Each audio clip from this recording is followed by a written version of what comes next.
Porsche has subtly updated its entry-level 911, the Carrera.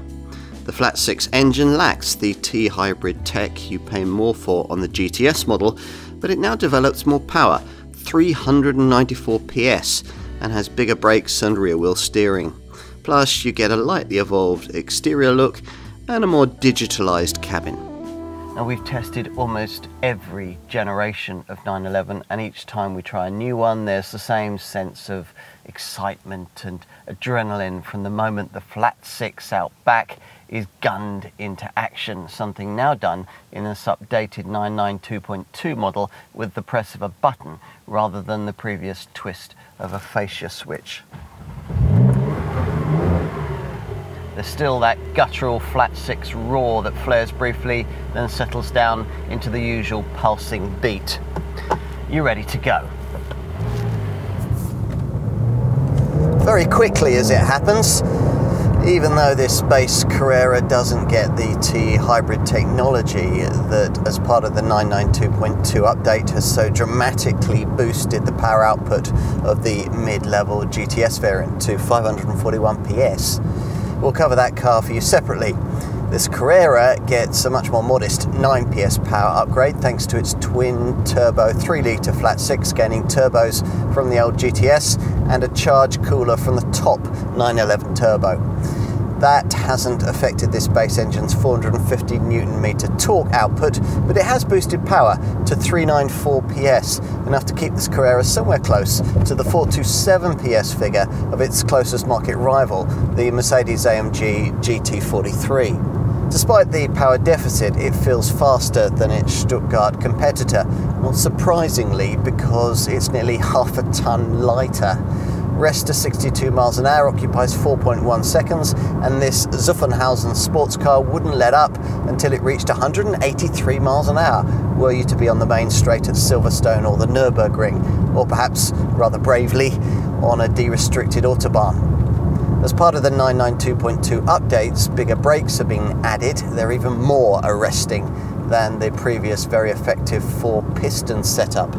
And Porsche now also includes a standard rear-wheel steering system to aid cornering stability and usefully reduce the turning circle at parking speeds by half a metre to 10.6 metres, something you'll appreciate when manoeuvring in packed city streets.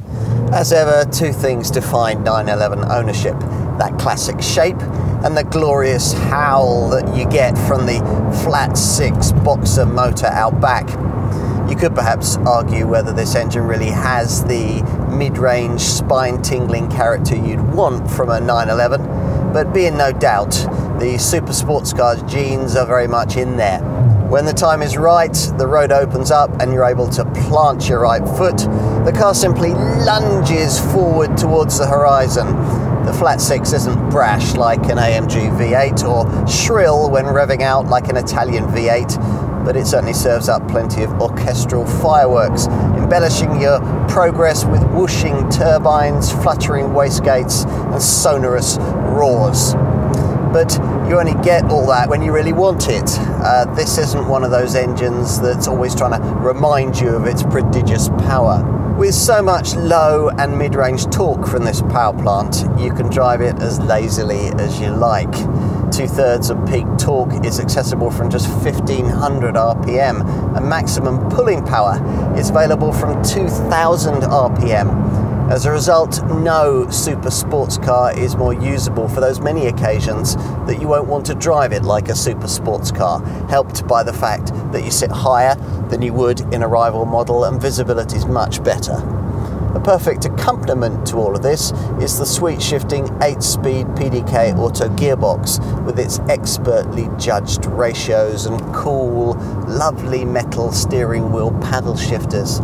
That's a transmission conditional for ownership of both this Carrera and its even more sprightly 480 PS Carrera S sibling.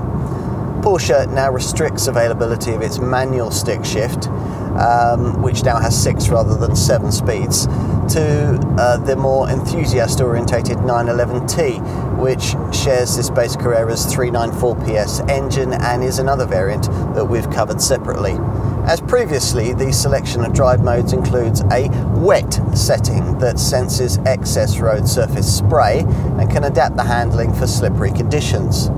As usual, the other settings are normal, sport and sport plus, with further normal or sport modes for the now standard PASM Porsche Adaptive Suspension Management System.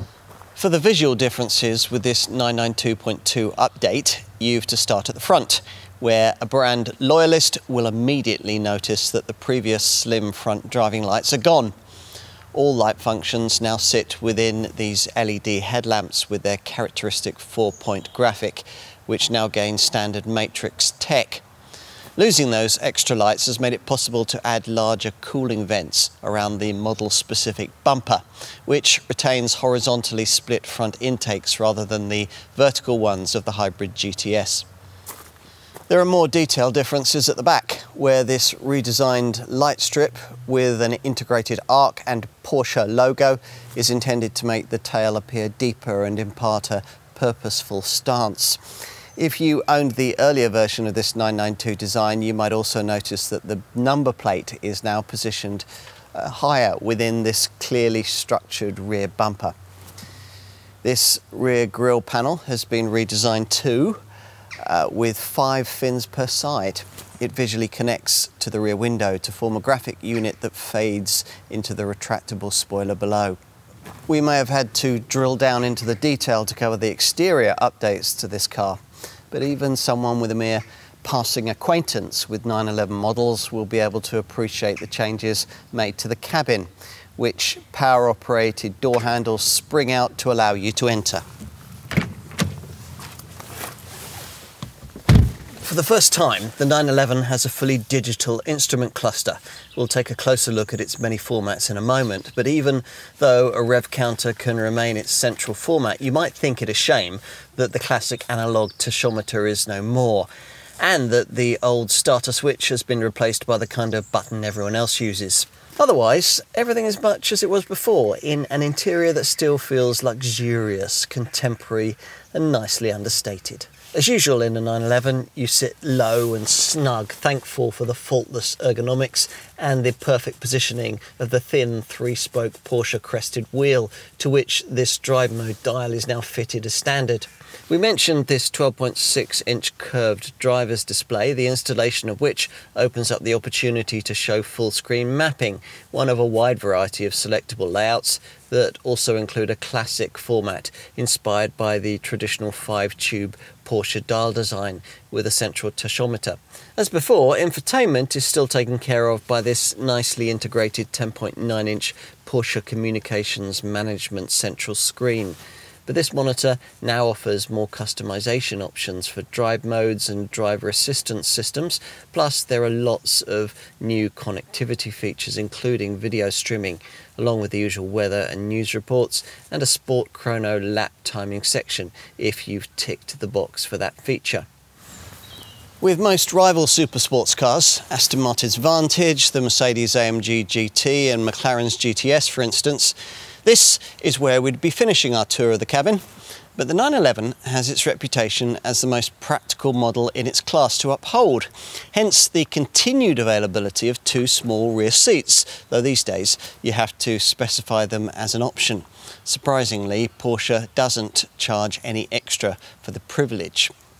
You tug on this lovely little stitched seat side strap to pull forward the seat back, but you then have to manually slide the seat forward if you're to gain admittance.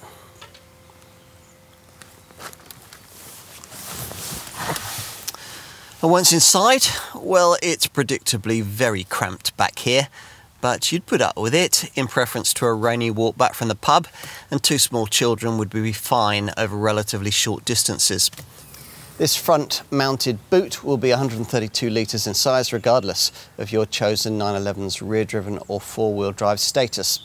The 911 has long led its class in terms of running cost efficiency, and not much has changed.